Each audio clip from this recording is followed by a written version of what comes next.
I guess it's no secret that the pandemic has been ravaging the world, and so much is happening, particularly where I come from, and I stay in Zimbabwe in Africa.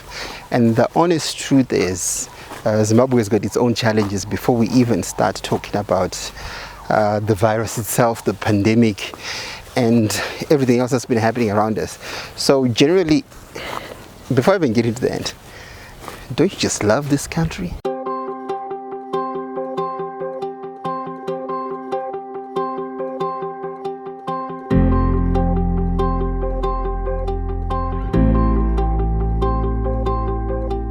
Don't you just love this country?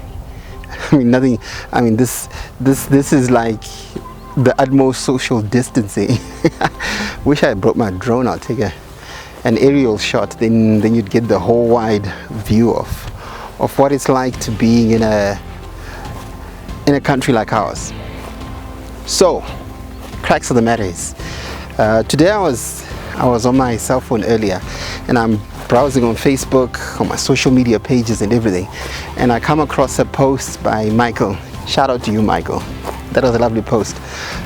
Basically, the post was talking about life after COVID, and so much is happening, and indeed we cannot deny all the things that are happening here, but there has to be a point where we say we are past this. There has to be a point where we as a people can actually sit there and say we achieved A, B, C, D, and so on.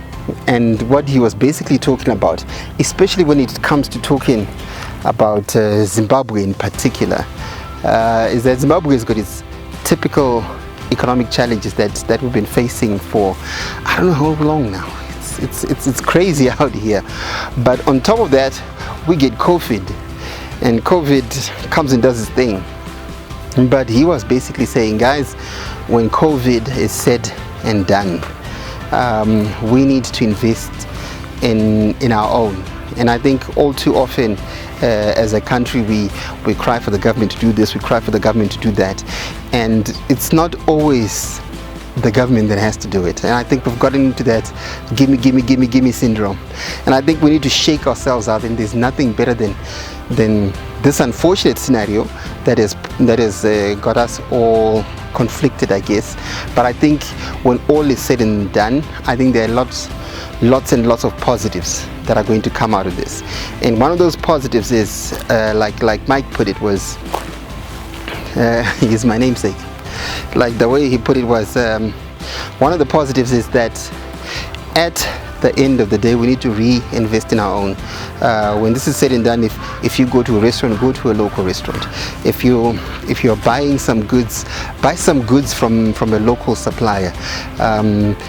Zimbabwe is loaded with low to medium scale type businesses, and all too often these businesses are competing with multinational corporations, and it's difficult for them. It's difficult for anybody who's running such a business. So I think it's right to say that when all is said and done, I need to find a spot to sit. I'll get back at you. Let me find a spot to sit.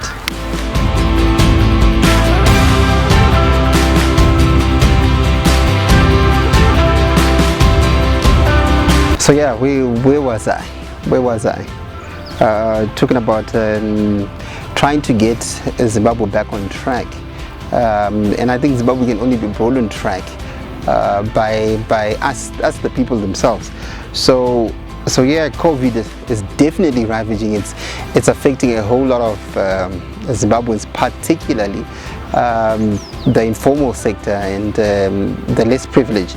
And yes, the government is doing what it can within its limits, but at the same time, the point that I'm trying to drive at here is it's got nothing to do with government. It simply has to do with what you and I can do, all the little things that we can put together when all this is said and done. And what am I saying? What am I talking about when I say when all this is said and done? I'm basically looking at a point where definitely lives will be lost. Definitely the health sector is going to be affected.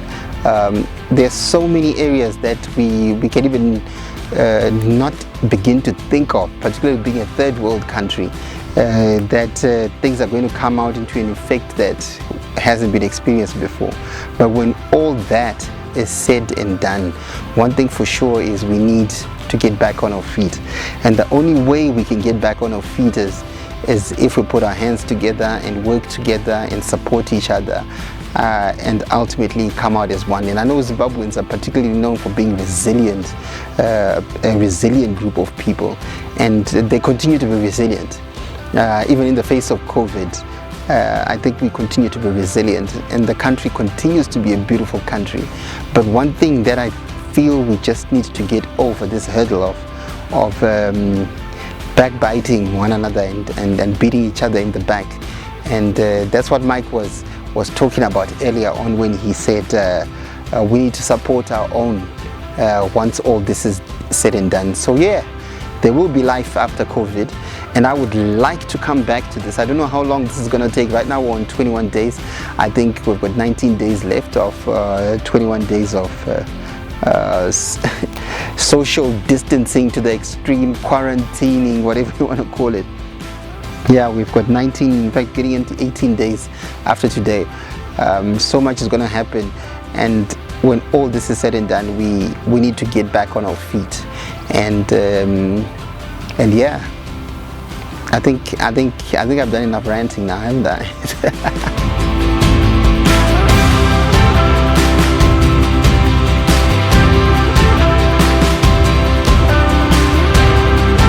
You know what I want to see when all this is said and done, life after COVID? I want to see a Zimbabwe where when a Zimbabwean is given the opportunity to speak about their country, they speak nothing but positives.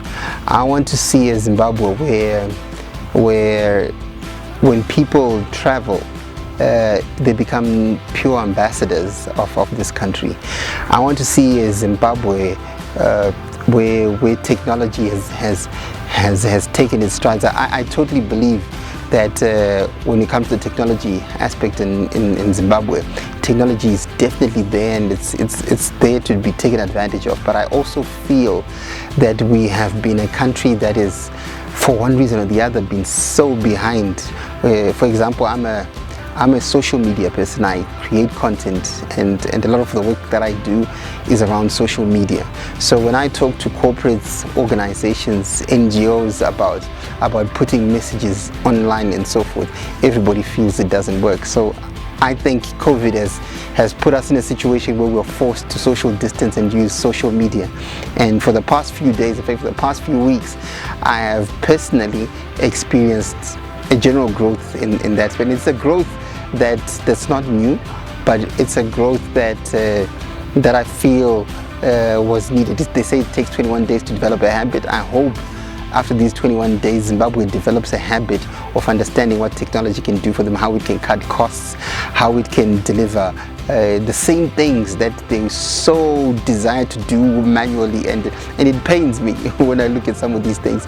So I from that perspective, I really want to see a Zimbabwe that has moved forward in that context. So yeah, these are the things that I aspire to see, life after COVID. At the end of the day, guys, make sure you sanitize your hands.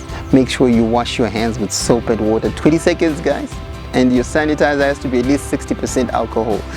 And yeah, take care of your families, take care of your own, and stay safe. Cloud 5 out.